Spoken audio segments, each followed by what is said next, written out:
Please subscribe the channel and press the bell icon. आज हम NCERT की किताबों में कक्षा 6 के लिए इतिहास की पाठ्य पुस्तक हमारे अतीत के अध्याय 10 नए साम्राज्य और राज्य के इंपॉर्टेंट एमसीक्यू सॉल्व करेंगे। तो आइए शुरू करते हैं एमसीक्यू नंबर 1 से। पहला एमसीक्यू है, हरिशेन निम्नलिखित में से किसका दरबारी कवि था? तो हरिशेन आपकी समुद्रगुप्त का दरबारी कवि था और समुद्रगुप्त ऐसा शासक था जिसे वीणा बजाने और कविता का पाठ करने का शौक था। आइए हम चलते हैं एमसीक्यू नंबर 2 पर। हमारा दूसरा एमसीक्यू है, इलाहाबाद का अशोक स्तंभ। ठीक है, अशोक स्तंभ में उत्कीर्णित अभिलेख निम्नलिखित में से किसके काल के बारे में सूचना प्रदान करता है? तो यह हमें समुद्रगुप्त के काल के बारे में सूचना प्रदान करता है। ठीक है, इलाहाबाद में जो अशोक स्तंभ में उत्कीर्णित अभिलेख है। ठीक है, और इस अभिलेख को संस्कृत भाषा में समुद्रगुप्त के दरबारी कवि हरिशेन ने, जिसके बारे में हमने एमसीक्यू नंबर 1 में पढ़ा, उसने लिखा था। किस भाषा में? संस्कृत भाषा में।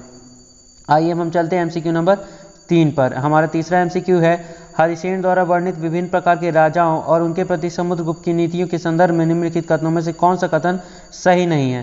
तो हमें ये नीचे 4 कथन दिए गए, इन चारों में से हमें पहचानना कि कौन सा कथन गलत है। तो पहला कथन है, समुद्रगुप्त ने आर्यवर्त के सभी 9 शासकों को हराकर उनके राज्य को अपने साम्राज्य में मिला लिया। बिल्कुल सही। और आर्यवर्त किसे कहते हैं? तो उत्तरी भारत को आर्यवर्त कहा जाता है और पुराणों में आर्यवर्त उपयोग किया जाता था उत्तरी भारत के लिए। पहला ऑप्शन सही है। दूसरा ऑप्शन क्या है, समुद्रगुप्त ने दक्षिणापथ के सभी 12 शासकों को हरा दिया। बिल्कुल सही, लेकिन उनके राज्य को अपने साम्राज्य में शामिल नहीं किया था। आपका ऑप्शन भी गलत है। ठीक है, क्यों शामिल नहीं किया था? क्योंकि आपके दक्षिणापथ के शासकों ने समुद्रगुप्त के सामने आत्मसमर्पण कर दिया था, जिस वजह से समुद्रगुप्त ने इन्हें पुनः शासन करने की अनुमति प्रदान कर दी थी। ऑप्शन बी आपका गलत है, इसलिए ऑप्शन सी सही है। हमसे पूछा गया था कौन सा कथन गलत है, तो ऑप्शन बी हमारा गलत है। आइए हम चलते हैं एमसीक्यू नंबर 4 पर। हमारा चौथा एमसीक्यू है, निम्नलिखित में से किसके या किनके द्वारा महाराजा अधिराज की उपाधि धारण की गई थी? तो समुद्रगुप्त और समुद्रगुप्त के पिता चंद्रगुप्त प्रथम के द्वारा महाराजा अधिराज की उपाधि धारण की गई थी। ठीक है, और जो समुद्रगुप्त के दादा परदाता हैं उनकी उपाधि क्या थी? केवल महाराजा थी। ठीक है, और याद रखिएगा सबसे इंपॉर्टेंट बात की, जो समुद्रगुप्त की माता का नाम क्या था? समुद्रगुप्त की माता का नाम था कुमार देवी।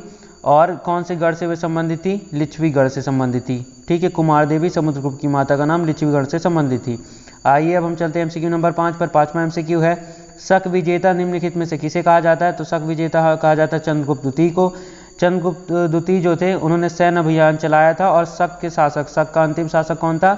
रुद्र सिंह तृतीय, उसको परास्त किया था। ठीक है, तो शक के विजेता निम्नलिखित में से किसे कहा जाता है? चंद्रगुप्त द्वितीय को, क्योंकि शक के अंतिम शासक कौन थे? रुद्र सिंह तृतीय को परास्त किया था किन्होंने? चंद्रगुप्त द्वितीय ने। आइए हम चलते हैं एमसीक्यू नंबर 6 पर। हमारा छठवां एमसीक्यू क्या है, कालिदास निम्नलिखित में से किसके दरबार में थे? तो कालिदास आपके चंद्रगुप्त द्वितीय के दरबार में थे। जो चंद्रगुप्त द्वितीय का दरबार है वो विद्वानों से हमेशा भरा रहता था और कवि कालिदास के साथ साथ खगोल शास्त्री आर्यभट्ट भी चंद्रगुप्त द्वितीय के ही दरबार में थे। याद रखिएगा, आर्यभट्ट जो थे हमारे खगोल शास्त्री, वो चंद्रगुप्त द्वितीय के दरबार में ही थे। आइए अब हम चलते हैं हमारे अगले एमसीक्यू पर। तो हमारा एमसीक्यू नंबर 7 है, बाणभट्ट निम्नलिखित में से किसके दरबारी कवि थे? तो जो बाणभट्ट थे वे हर्षवर्धन के दरबारी कवि थे और बाणभट्ट ने ही हर्षवर्धन की जीवनी हर्षचरित को लिखा है। ठीक है, हर्षवर्धन की जीवनी हर्षचरित को किसने लिखा है? हर्षवर्धन की जीवनी को उनके दरबारी कवि बाणभट्ट ने लिखा है। और एक एक्स्ट्रा जानकारी है कि बुद्ध की जीवनी थी, भगवान बुद्ध की जीवनी बुद्ध चरित, जिसे कवि अश्वघोष ने लिखा था। आइए हम चलते हैं एमसीक्यू नंबर 8 पर। हमारा एमसीक्यू नंबर 8 क्या है, निम्नलिखित में से कौन हर्ष के काल में भारत आया था? तो हर्ष का काल था 1400 वर्ष पूर्व। तो सेन तेसांग जो था हर्ष के काल में भारत आया था। ये एक चीनी यात्री था जो कि हर्ष के दरबार में काफ़ी समय तक रुका भी था। हमारा एमसीक्यू नंबर 9 क्या है? एमसीक्यू नंबर 9 है, नर्मदा नदी पर सम्राट हर्ष के दक्षिण की ओर बढ़ने की कोशिश को किसने रोका था? तो पुलकेशिन द्वितीय ने रोका था। और ये जो आपके हर्ष है, ठीक है, इन्होंने मगध और बंगाल को जीत लिया था और जब हर्षवर्धन ने नर्मदा नदी को पार करके दक्कन की ओर बढ़ने का प्रयास किया तब चालुक्य नरेश पुलकेशिन द्वितीय ने इनके प्रयास को रोक दिया, इन्हें हरा दिया। आइए अब हम चलते हैं एमसीक्यू नंबर 10 पर। हमारा एमसीक्यू नंबर 10 है, कांचीपुरम निम्नलिखित में से किसकी राजधानी थी? तो कांचीपुरम जो है आपके पल्लवों की राजधानी थी। ठीक है, और कांचीपुरम से लेकर कावेरी नदी के डेल्टा तक का जो क्षेत्र था, ठीक है, कांचीपुरम के आसपास का क्षेत्र से लेकर कावेरी नदी के डेल्टा तक का क्षेत्र जो था पल्लवों का था। ठीक है, आइए हम चलते हैं एमसीक्यू नंबर 11 पर। तो एमसीक्यू नंबर 11 है, चालुक्यों की राजधानी निम्नलिखित में से कौन सी थी? तो चालुक्य की राजधानी जो थी आपकी एहोल थी। ठीक है, और एहोल एक प्रमुख व्यापारिक केंद्र था जो कि धीरे धीरे आपके धार्मिक केंद्र में भी बदल गया। आइए हम चलते हैं एमसीक्यू नंबर 12 पर। तो एमसीक्यू नंबर 12 क्या है, रवि कीर्ति निम्नलिखित में से किसके दरबारी कवि थे? तो रवि कीर्ति जो है आपके पुलकेशिन द्वितीय के, ठीक है, किसके? पुलकेशिन द्वितीय के दरबारी कवि थे। और आपको पता है कि रवि कीर्ति ने ही कहा था, जब हर्षवर्धन जो था क्या कर रहा था, दक्कन की ओर आगे बढ़ने की कोशिश कर रहा था, तो पुलकेशिन द्वितीय ने उसे आगे बढ़ने से रोक दिया था। और हर्ष का मतलब क्या होता है? हर्ष का मतलब होता है आनंद। तो रवि कीर्ति ने, उनके दरबारी कवि ने, पुलकेशिन द्वितीय की दरबारी कवि रवि कीर्ति ने चुटकी ली थी कि हर्ष का आनंद जो है दुख या वेदना में बदल गया। आइए हम चलते हैं MCQ नंबर 13 पर। तो हमारा MCQ नंबर 13 है कि निम्नलिखित कथनों पर विचार कीजिए। पहला कथन है, पल्लव और चालुक्य एक दूसरे की सीमाओं का अतिक्रमण करते थे। बिल्कुल सही। क्या करते थे? एक दूसरे से ही लड़ते रहते थे। दूसरा कथन है, पल्लवों और चालुक्यों को क्रमशः चोलों तथा राष्ट्रकूटों ने अंतिम रूप से समाप्त कर दिया। बिल्कुल सही है। वो एक दूसरे से लड़ते रहते रहे, जिस वजह से वे कमजोर हो गए और चालुक्य लोगों ने आके इनको क्या किया?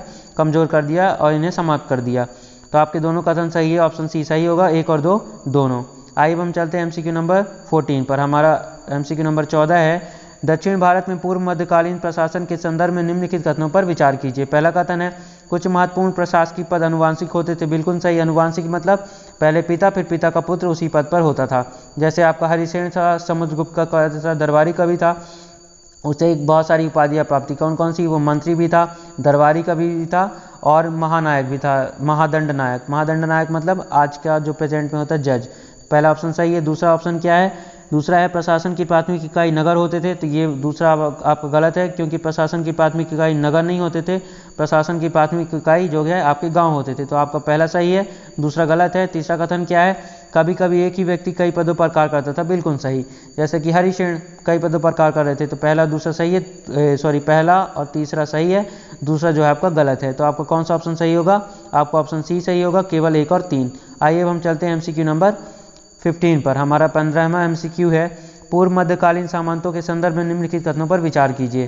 पहला है, इनकी अपनी सेना होती थी। ठीक है, सामंत जो होते थे इनकी अपनी सेना होती थी और आवश्यकता पड़ने पर ये राजा को सहायता देते थे। दूसरा कथन है, इन्हें कोई नियमित वेतन नहीं दिया जाता था। बिल्कुल सही। तीसरा कथन है, जहाँ शासक दुर्बल होते थे तो ये स्वतंत्र होने का प्रयास करते थे और स्वतंत्र अपना राज्य ही स्थापित कर लेते थे। क्या होता था? जब राजा को ये सहायता प्रदान करते थे, राजा खुश होकर इन्हें भूमि प्रदान करते थे और धीरे धीरे क्या कर लेते थे? स्वतंत्र हो जाते थे और अपना राज्य ही स्थापित कर लेते थे। इसलिए आपका तीनों कथन सही है। ठीक है, 1, 2 और 3 सभी सही है, इसलिए आपका ऑप्शन नंबर डी सही होगा, 1, 2 और 3। आइए हम चलते हैं MCQ नंबर 16 पर। हमारा MCQ नंबर 16 क्या है? हमारा MCQ नंबर 16 है कि दक्षिण भारत के राज्यों की विभिन्न स्थानीय सभाओं के संदर्भ में निम्नलिखित में से कौन सा है सही है? सुमेलित कीजिए। ठीक है, कौन सा सही मिला हुआ है एक दूसरे से? तो पहला सभा। तो सभा जो थी ब्राह्मण भूस्वामियों का संगठन था। ये क्या करते थे? सभा लगाते थे और अपनी सड़कों को सुधारने, तालाब बनाने, खेती से संबंधित सभी विकास के बारे में चर्चा करते थे इस सभा में। तो पहला सही है। दूसरा है उर होती थी ग्राम सभा। अब देखिए, जो ब्राह्मण होते थे, ब्राह्मण भूस्वामी, उनकी सभा होती थी। अब ब्राह्मण के अलावा भी तो लोग होते थे, तो उन लोगों की जो सभा होती थी वो ग्राम सभा कहलाती थी और वो उर कहलाती थी, जिसमें ब्राह्मण नहीं होते थे। ठीक है, नॉर्मल लोगों की सभा होती थी। तो पहला दूसरा सही है। तीसरा है नगरम। तो नगरम जो शिल्पकारों का संगठन इसमें बता रहा है, जबकि ये शिल्पकारों का संगठन नहीं था। ये किसका संगठन था? व्यापारियों का संगठन था। क्या? नगरम जो है आपका व्यापारियों का संगठन था, इसलिए आपका ऑप्शन सी जो है तीसरा नंबर गलत है। तो आपका 1 और 2 सही है, तीसरा गलत है। तो आप बताएंगे ऑप्शन नंबर सी, केवल 1 और 2 जो है मेरे सही है और आपका जो है तीसरा नंबर गलत है। ठीक है, ऑप्शन सी आपका सही होगा। कौन सा? Option C. आइए हम चलते हैं MCQ नंबर 17 पर। हमारा 17वां MCQ है, अभिज्ञान शकुंतलम निम्नलिखित में से किसका प्रसिद्ध नाटक है? तो अभिज्ञान शकुंतलम आपको पता है कि कालिदास का प्रसिद्ध नाटक है। और ठीक है, ये किसके बारे में है? तो कालिदास का ये सबसे प्रसिद्ध नाटक अभिज्ञान शकुंतलम है। ठीक है, तो यह दुष्यंत नामक एक राजा और शकुंतला नामक एक युवती की एक प्रेम कहानी। ठीक है, किसकी प्रेम कहानी है? दुष्यंत नाम का राजा है और शकुंतला नाम की युवती है जिसकी प्रेम कहानी है। आइए हम पढ़ते हैं MCQ नंबर 18 को। MCQ नंबर 18 है, कालिदास के नाटकों की विशेषताओं के संदर्भ में निम्नलिखित कथनों पर विचार कीजिए। पहला कथन, कालिदास अपने नाटकों में राज दरबार के जीवन के चित्रण के लिए प्रसिद्ध है। बिल्कुल सही। पहला कथन आपका सही है पूरी तरह से। दूसरा है, कालिदास के नाटकों की रोचक विशेषता यह है कि इन नाटकों को में राजा और अधिकांश ब्राह्मणों को संस्कृत भाषा में बोलते हुए, जबकि महिलाओं को किसमें? प्राकृत भाषा में बोलते हुए दिखाया गया है। तो आपका ये दूसरा कथन गलत है, क्योंकि यहाँ पे उल्टा बताया है कि यहाँ पे ब्राह्मण लोग प्राकृत भाषा बोल रहे हैं। बिल्कुल ऐसा नहीं था, ब्राह्मण लोग जो थे संस्कृत भाषा बोलते थे और राजा, और जबकि महिलाएं जो थी प्राकृत भाषा बोलती थी। तो आपका पहला कथन सही है, दूसरा कथन गलत है, इसलिए आप बताएंगे केवल 1, ऑप्शन नंबर ए आपका सही होगा। आइए अब हम चलते हैं लास्ट MCQ पर। हमारा अंतिम MCQ है 19, इस्लाम के संदर्भ में निम्नलिखित कथनों पर विचार कीजिए। पहला कथन, पूर्व पैगंबर मोहम्मद ने अरब में इस्लाम नामक नए धर्म की शुरुआत की थी? बिल्कुल सही, 1400 वर्ष पूर्व मोहम्मद पैगंबर ने कहाँ आपके अरब में इस्लाम धर्म की शुरुआत की। दूसरा कथन है अपनी उत्पत्ति के 100 सालों के दौरान इस्लाम उत्तरी अफ्रीका, स्पेन, ईरान और भारत में फैल गया। कैसे फैल गया? जो व्यापारी लोग थे इनका आवागमन यूरोप से इंडिया लगा रहता था, समुद्र के रास्ते थे, तो अपने साथ इस नए धर्म को भी वे ले आए। तीसरा क्या है? अरब नाविक जो इस उपमहाद्वीप की तटीय बस्तियों से पहले से ही परिचित थे, अब अपने साथ इन नए धर्मों को भी ले आए। ये चीज़ मैंने आपको ऐसे ही बोली, तो पहला, दूसरा, तीसरा तीनों कथन सही, इसलिए आपका ऑप्शन डी सही होगा, 1, 2 और 3। Thank you for watching. Please subscribe the channel and press the bell icon so that you never miss the notification of our any new video. Thank you for watching.